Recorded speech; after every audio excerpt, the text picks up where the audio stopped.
first thing you judge when you meet somebody? How they look, their body, what they do, how they walk, their shoulders, where they put their eyes, right? It's their appearance. Motion creates emotion. The way you move is the way you feel. You all judged me as soon as you saw the video, or if you didn't see the video, you judged me as soon as you saw me here right now. Is it okay to judge? Yes. Yes. We're always doing it. It's natural. Everyone is doing it. Just don't give people a false judgment. How often are you creating a first impression all the time? All the time. All the time. I kind of answered that one for you. Not made that easy. What's your first impression of me? As you saw me on the video, as you meet me now, what did you notice about my communication and my style? Super high energy. Super high energy. Oh my God. Confident. Confident?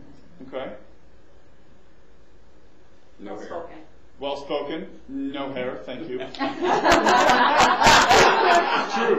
Can't argue with that. What else? How young you looked. How young several I of looked. us were like, oh my God, he's like 14. Yeah, right? I know that. Young enough to have acne, old enough to go bald. That's always been the joke. But guess what? When I'm 60, I'm going to 40, and that's awesome. Yeah. Right? That's how I look at it. That's awesomer. That's right. What else? What else did you notice about my communication style? Well, I like the fact that you sent the video. You like the fact that I sent it. Builds rapport in advance. Yeah. Right? Better than an Open. email. Got it. Absolutely. I'm open. Outgoing. Outgoing. Okay. So are you pointing out the words I'm using, my tonality of the words, or my body language? All of it. All of it, right? Now, which one would you say influenced you the most? Your words. My words? Body language. I would say Body body language. Okay, let's figure it out right now. Okay. Good morning, ladies and gentlemen. You're here to become a better communicator. We're going to focus on creating meaning and strength in communication and teamwork. Are you excited? No. I want to cry. I want a cup of coffee. What did you feel more, my words or my tone? Your tone. My tone. What did you feel more, my words or my body language? Your body language. My body language. What did you feel more, my body language or my tone? Tone. Tone? Yeah? Yeah. Gosh, I I think really so. kind of Because you were kind of just there in the video. That, Yeah, you you know, were just wasn't also a lot like of- this, and it was kind of nervous, and you weren't making eye contact, so that freaks me out. Okay. So that's, you just mentioned body language. No, Yeah, you're I not. don't think. Okay. How many of you say body language? How many of you say tone? Okay.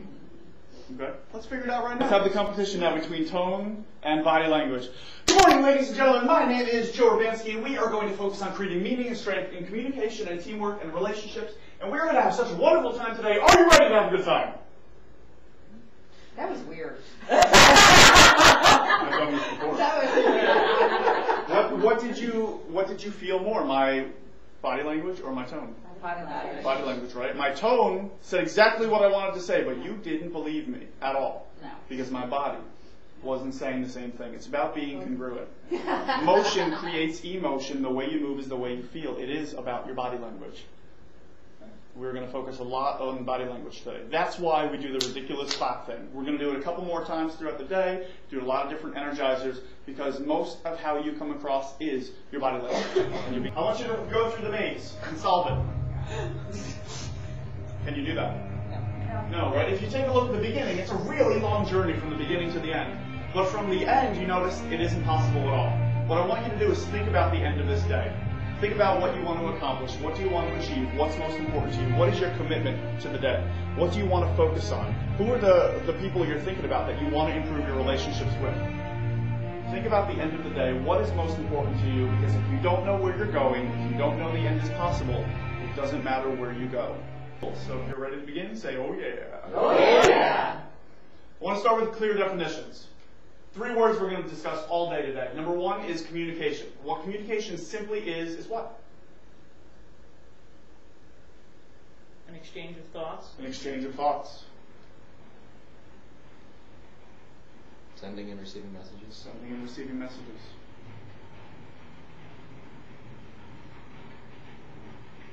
Listening. Right? Listening. What else? Interacting. Interacting. It's your body language, it's your tone, it's your words, it's what you do, it's understanding other people, it's listening with the purpose of listening. It is a lot of things. If we narrow it down specifically, it is one-to-one relationship building. So if you wanted to take notes, you can go ahead. There will always be a place for you to take notes on that. Think about this. Communication is one-to-one relationship building. Because if I didn't look at you all day today, how would you feel? Not important. Not important, right? As if she wasn't even here. Now, I'm chatting with 9 of you right now at the same time, but this is one-to-one communication. This is one-to-one relationship building, because if I didn't, Margarita? All right. If I didn't look at you all day, you'd feel like you weren't here. So you do have to connect eye to eye with everyone. Everything that you do, whether you're talking with 1,000 people or 5 people, it is one-to-one relationship building. And if you can remember that, you'll remember everything throughout the rest of this day. How do you communicate one-to-one? Okay. The second word that we're going to focus on is teamwork. What that means is cooperation, collaboration, and cohesiveness. So cooperation means to come together. Collaboration means to work together. And cohesiveness means to work together efficiently, effectively. And you'll understand what that means even deeper later on. Third word, relationships. What's a relationship? You're all in them. You all have them. We have one right now. You have one with the table. You have one with the floor. You have one with the ceiling. What's a relationship? I'll give you the word. An association and connection yielding engagement and influence. That's what I was thinking. Probably, right? If you look it up in all the dictionaries and you combine all the dictionaries' answers, this is what it really is. A relationship is an association. So when you think about the relationships you want to improve today, think these are just associations, they're connections, where there are 2 things involved, engagement and influence. You can't have a relationship, well, I should say, you can't have a good relationship without engagement, and you won't have a good relationship without influence. My wife and I influence each other all the time. You've influenced me today, I've influenced you today. That's what relationships are all about.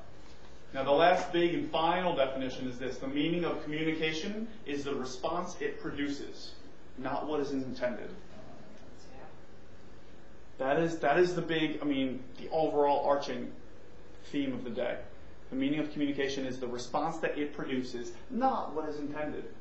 How many of you have ever been in a relationship with a colleague, coworker, somebody, anyone at home, and you said something, you thought it was the most brilliant thing, right?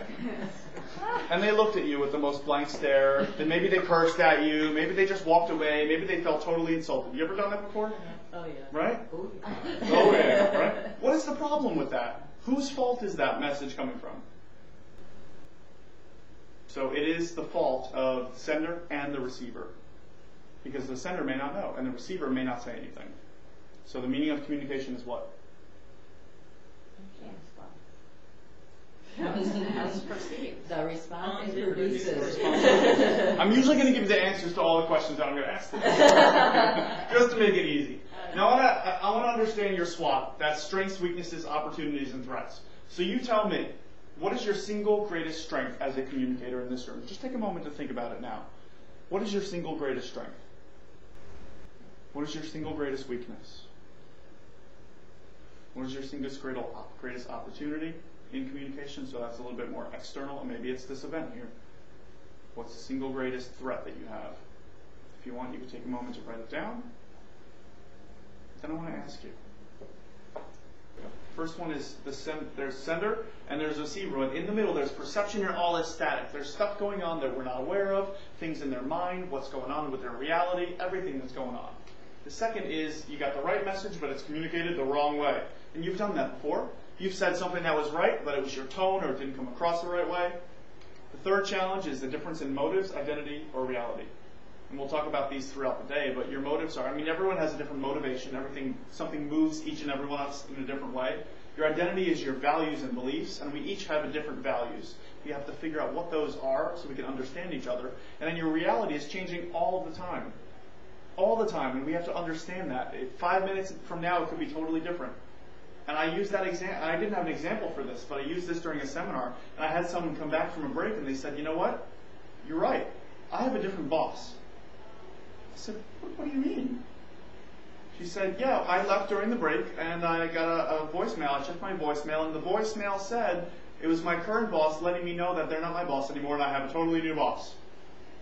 You got that phone call. I said, how does that happen? So, do you think she came back into the workshop a little distracted? Yeah, right? We have to understand our realities. That's why people have breakdowns. They don't understand what's going on.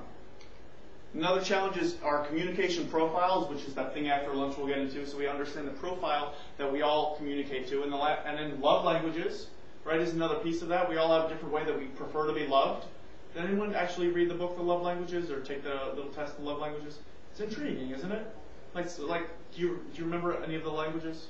There's Gift, like gifts. To like show you care, to speak words of Right, that you using care, words, to, giving gifts. to do things for somebody else to show that you care, or. We should all go back and read There's that 5. book. Yeah, there's 5 of them, and they are fantastic because you think about it. How do you prefer to be loved? And is your lover or the person in your relationship or your friends, are they loving you in that way? And I realized I wasn't doing that for my wife, and my wife wasn't doing that for me. Where she loves to hug me and walk by me and just tap me on the shoulder and just give me a kiss on the head if I'm working from my home office, I'm realizing that's her love language. That isn't mine. Which means that's what I should be doing for her. But there's a breakdown in communication because we don't know that, because we don't ask it. Also, the human energies paradox, the difference between the male and the female energies. I don't mean men and women. You got to experience this whole thing. But the difference between the male and the female energies, because some men have feminine energy, some women have masculine energy. I have a lot of feminine energy. That's why I cried when I saw this video the first time. And it's totally okay. So I understand both sides. But there is a great challenge. If you've ever read the book, Men Are From Mars, Women Are From Venus, you'll know the differences. They say the man, and I think he mistakes that. He should call it the male energy. But he says the man goes into the cave when they're upset, and the woman just wants to talk about it. I'm the talker. I want to talk about it. But if you don't understand how we operate, there is a breakdown in communication. And the last one's basic fear. Just a basic fear in communicating, a basic fear in standing up, a basic fear in walking over to someone for the first time, a basic fear in cold calling, whatever that may be for you. There are a lot of different breakdowns in communication, so we want to get to the breakthrough. 4 stages of breakthrough. First is defining. This is goal setting and learning about each other. This is what we're doing today. Goal setting and learning about each other. The second stage is planning. That's strategic thinking from battle to cohesion. The third step is follow through. This is when we become action-oriented in a supportive environment. But you can't do any of that until you start setting goals and learn about each other, right? So it is that step-by-step process. And the fourth piece is transformation, focusing on results and interdependence. Interdependence basically means that together we act better than I operate on my own, whether you're an independent thinker or not. At what stage, Rosemary, would you say that this team is at to break through some of the breakdowns?